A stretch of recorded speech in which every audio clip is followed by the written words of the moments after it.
कांग्रेस इस देश की ऐसी पार्टी है जो अपने फायदे के लिए कुछ भी कर सकती है। अपने फायदे के लिए कांग्रेस तुरंत यू टर्न ले लेती है, लेकिन इस बार सुप्रीम कोर्ट के फैसले से कांग्रेस बेनकाब हो गई है। सुप्रीम कोर्ट के इस फैसले से कांग्रेस की असलियत बाहर आ गई है।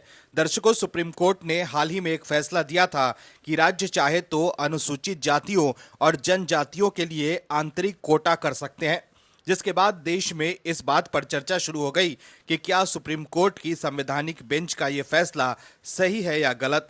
लेकिन जैसे ही सुप्रीम कोर्ट का फैसला आया, वैसे ही कांग्रेस शासित राज्यों तेलंगाना और कर्नाटक के मुख्यमंत्रियों रेवंत रेड्डी और सिद्धारमैया ने इसे ऐतिहासिक बताया। उन्होंने तुरंत कह दिया कि हम सुप्रीम कोर्ट के फैसले के साथ हैं। सीएम रेवंत रेड्डी ने तो यहां तक कह दिया कि वो सबसे पहले इस फैसले को अपने राज्य में लागू करेंगे।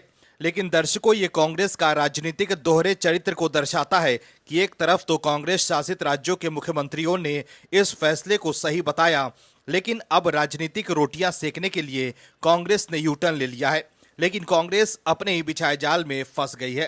कैसे कांग्रेस हो गई है एक्सपोज, बताते हैं आपको इस रिपोर्ट में। दरअसल अनुसूचित जातियों और अनुसूचित जनजातियों के लिए आंतरिक आरक्षण पर सुप्रीम कोर्ट के फैसले से कांग्रेस कंफ्यूज है और मोदी सरकार पर निशाना साधने के लिए कांग्रेस ने जो किया है, उसके बाद वो खुद ही सवालों के घेरे में है कि आखिर कांग्रेस का स्टैंड क्या है और क्यों कांग्रेस ने यू टर्न ले लिया है।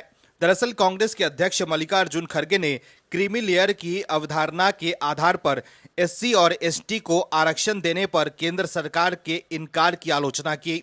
खड़गे ने कहा कि सरकार को इस मुद्दे पर सुप्रीम कोर्ट के फैसले को निष्प्रभावी करने के लिए संसद में विधेयक लाना चाहिए था। केंद्र सरकार को ये निर्णय आते ही इसे संसद के माध्यम से निरस्त करना चाहिए था। खड़गे ने बीजेपी पर आरक्षण खत्म करने के प्रयास का भी आरोप लगाया है। खड़गे ने कहा है कि किसी को क्रीमी लेयर के फैसले को मान्यता नहीं देना चाहिए और जब तक छुआछूत है तब तक आरक्षण रहना चाहिए। मल्लिकार्जुन खड़गे ने कहा कि पिछले दिनों उच्चतम न्यायालय के 7 न्यायाधीशों ने एक फैसला दिया है, जिसमें उन्होंने एससी एसटी वर्ग के लोगों के उपवर्गीकरण के साथ ही क्रीमी लेयर की भी बात कही। भारत में दलित समुदाय के लोगों के लिए आरक्षण बाबा साहेब के पूना फैक्ट के माध्यम से मिला था।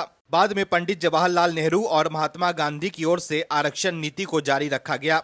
उन्होंने कहा कि राजनीतिक आरक्षण के साथ ही शिक्षा और रोजगार में भी आरक्षण एक जरूरी मुद्दा था, लेकिन अब एससी एसटी के लोगों को क्रीमी लेयर का अगला कहकर आरक्षण से बाहर निकालना उनके ऊपर एक बड़ा प्रहार है।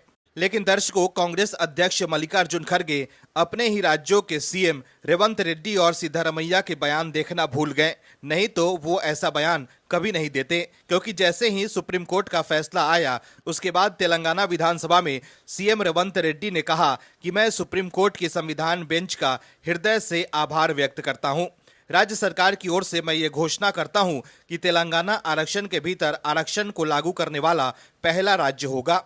वहीं कर्नाटक के मुख्यमंत्री सिद्धारमैया ने भी कहा था कि हम भी आरक्षण में सब क्लासिफिकेशन लागू करेंगे। सुप्रीम कोर्ट के फैसले के बाद सिद्धारमैया ने अनुसूचित जातियों और जनजातियों के लिए आंतरिक कोटा पर सर्वोच्च न्यायालय के फैसले को ऐतिहासिक बताया था और कहा था कि इस फैसले से आंतरिक आरक्षण के एग्जीक्यूशन में एक बड़ी बाधा दूर हो गई है। लेकिन अब राजनीतिक रोटियां सेकने के लिए कांग्रेस अध्यक्ष खोखले आरोप लगा रहे हैं कि बीजेपी का इरादा आरक्षण खत्म करने का है। अगर सुप्रीम कोर्ट के इस फैसले के बाद बीजेपी का आरक्षण खत्म करने का इरादा है, तो कांग्रेस शासित 2 राज्यों के मुख्यमंत्रियों ने इस फैसले को ऐतिहासिक क्यों बताया था और सबसे पहले अपने राज्य में लागू करने का ऐलान क्यों किया था, और तब खड़गे और राहुल गांधी चुप क्यों थे। दर्शकों, कांग्रेस अब बस इस मुद्दे के सहारे राजनीति करने के मूड में है, इसलिए अब कांग्रेस ने यू टर्न ले लिया है।